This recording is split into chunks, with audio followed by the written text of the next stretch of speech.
Okay, I was really getting paranoid that my toner for this experiment was not going to show up, but I just got home from work and it was in my mailbox. So now to proceed with the experiment. Never been so happy to see a package in my life. But for this experiment, to make ferrofluid, we need toner, vegetable oil, and a neodymium magnet or rare earth magnet.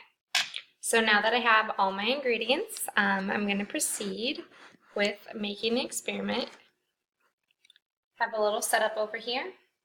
So first, I'm going to take about 50 mLs of the toner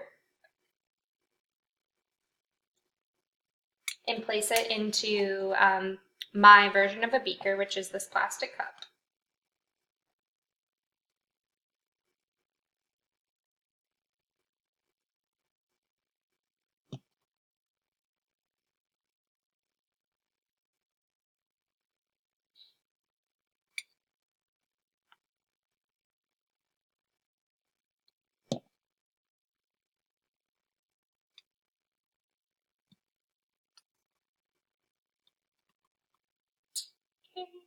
It's roughly about 50 milliliters.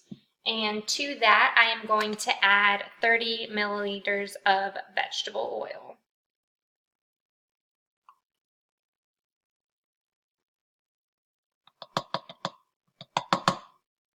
Next, I'm going to mix the two together, the vegetable oil and the toner.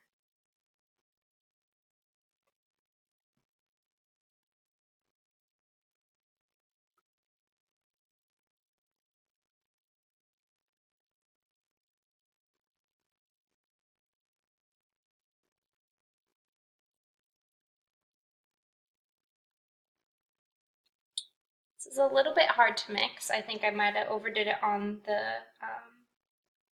toner, so I'm going to pour some more vegetable oil in.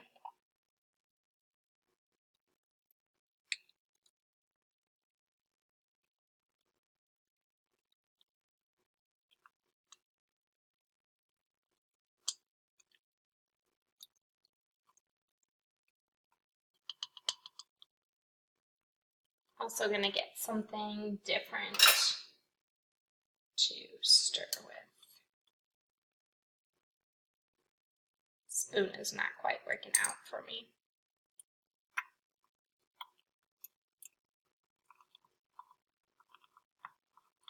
This chopstick is working much better to stir.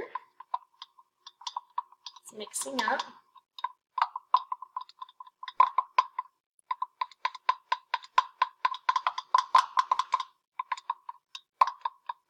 Much better.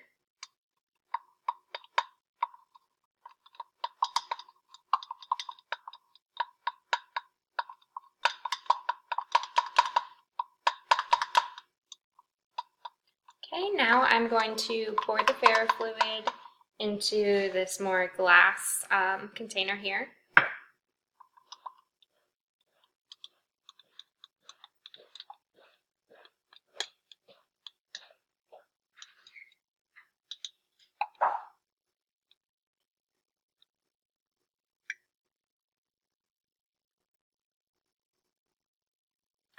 And I'm going to take the magnet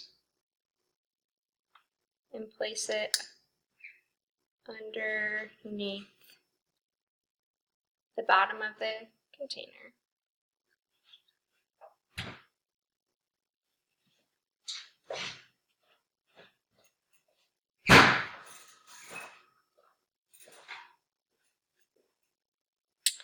Can't really see here, it's hard to see, but the liquid is following the magnet.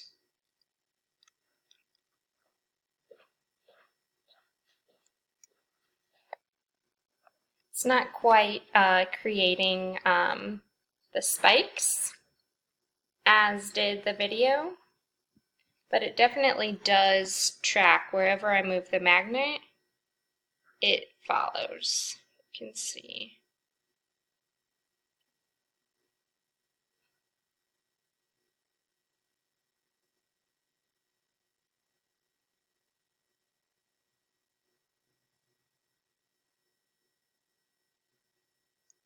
I'm going to try maybe removing some of the ferrofluid. I might have put too much in here. So I'm going to actually remove some of it and see if that makes any difference.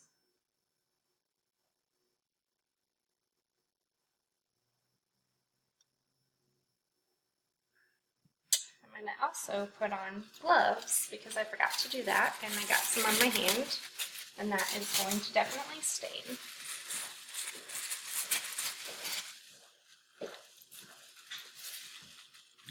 Okay, so trying it again with less in the container.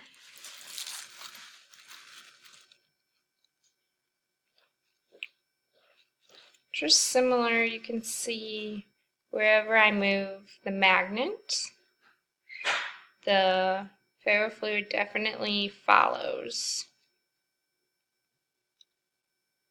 But no super exaggerated spikes like in the other ferrofluids.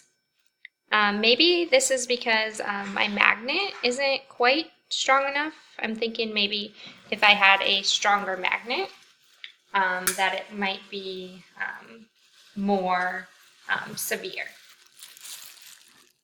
But basically, a ferrofluid is a stable suspension of a magnetic iron compound in a solvent.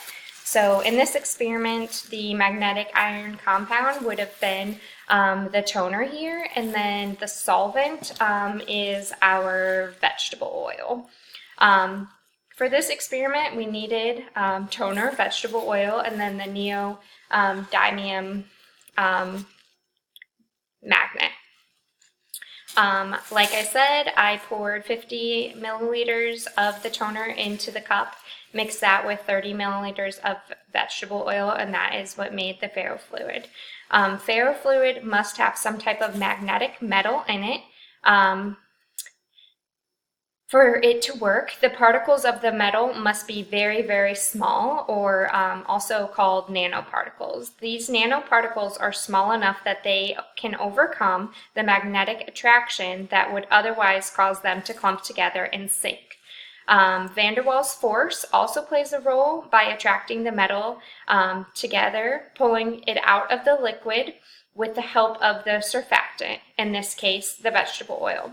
The spikes in the ferrofluid form because the balance between the gravitational pull, keeping the liquid flat, and the surface tension, as well as the magnetic field. And that's what results in the spikes. In this case, we didn't have the spikes, but you could definitely still see that the ferrofluid was following the magnet everywhere that I moved it. Ferrofluid was actually invented in the 1960s by NASA to create a liquid fuel that could be drawn toward a pump by applying a magnetic field. So this was actually first developed for rocket fuel. You can also make ferrofluid by using ferric chloride or by extracting iron particles from something like old cassette tapes. Okay, this was my ferrofluid presentation. Thank you very much.